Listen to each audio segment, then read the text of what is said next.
Vous lui dites de ranger ses affaires, il ne bouge pas. Vous répétez, toujours rien. Vous répétez encore et à un moment ça part. Si vous êtes parent, cette scène vous la connaissez.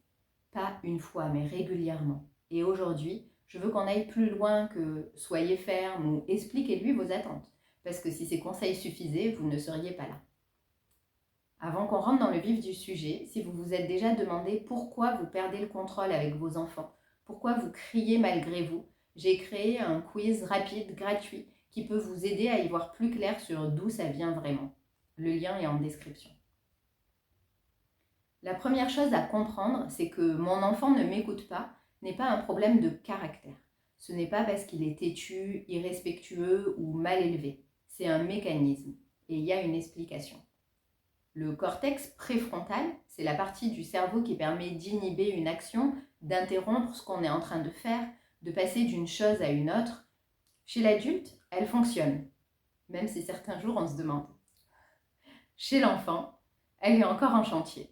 Et ce chantier-là dure longtemps, bien au-delà de l'enfance. C'est pas une métaphore, c'est une réalité neurologique.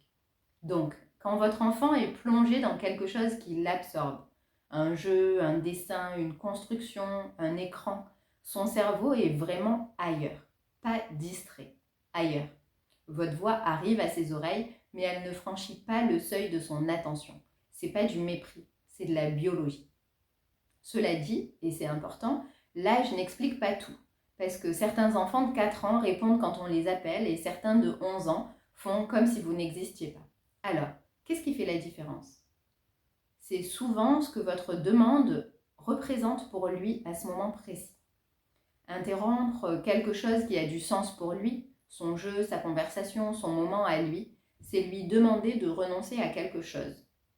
Son cerveau vit ça comme une perte. Et la résistance que vous observez, c'est souvent ça. Pas du refus de vous obéir, mais une difficulté réelle à faire la transition. Alors, que faire vraiment? Je vais vous partager quelques pistes. Ce n'est pas des recettes miracles. Ce qui fonctionne avec un enfant ne fonctionne pas forcément avec un autre, et ce qui marche un jour peut ne pas marcher le lendemain. Ce qu'on peut essayer, c'est d'abord d'annoncer les transitions à l'avance.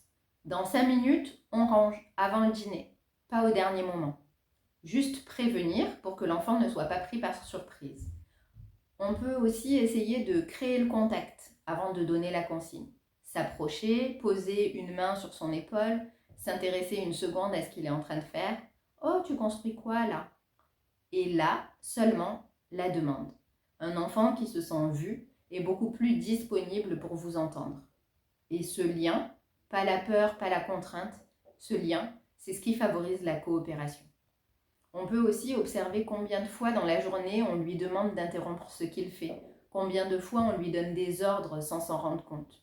Des fois, sans vraiment le réaliser, on est très directif, très exigeant, parce qu'on est nous-mêmes dans une pression, dans un stress, dans un rythme qui nous dépasse. Et l'enfant, lui, reçoit tout ça. On lui demande beaucoup. Et c'est dur aussi pour lui d'y répondre à chaque fois. Parfois, lui donner un petit choix peut aider. On passe à table. Tu préfères mettre la table maintenant ou débarrasser à la fin? C'est pas grand-chose, mais ça lui redonne un peu de pouvoir, un peu de décision. Il a moins l'impression de subir et plus l'impression d'être acteur. Et on a tous besoin de ça, adultes comme enfants, avoir l'impression qu'on a du pouvoir dans sa vie. Ce sont juste des pistes à explorer, aucune n'est magique. Mais voilà ce que je veux vous dire maintenant. Et c'est peut-être la partie la plus importante. Quand un enfant n'écoute pas, le premier réflexe, c'est de se demander ce qu'on peut faire pour le changer, lui. Mais parfois, la vraie question, c'est qu'est-ce que son manque d'écoute déclenche en moi? Parce que si chaque fois que votre enfant ne répond pas, il y a quelque chose qui monte très vite, une irritation forte, presque physique, qui dépasse un peu la situation, c'est souvent le signe que ça touche autre chose. Pas seulement l'agacement du moment, quelque chose de plus profond, peut-être le sentiment de ne pas être respecté, ou quelque chose de plus ancien, une enfance où on ne vous a pas écouté, un endroit où vos besoins ne comptaient pas vraiment, où pour être entendu, il fallait élever la voix. C'est pas une certitude, c'est juste une piste. Mais souvent, c'est là que quelque chose se joue.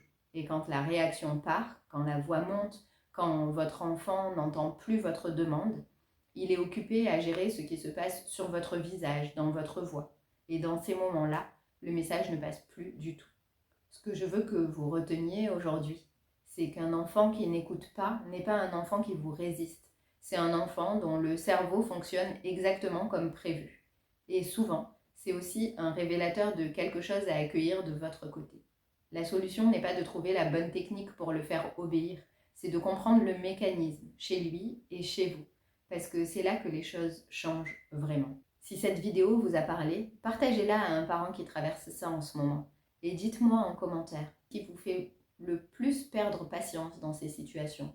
Quand votre enfant ne vous entend pas, qu'est-ce que ça réveille en vous?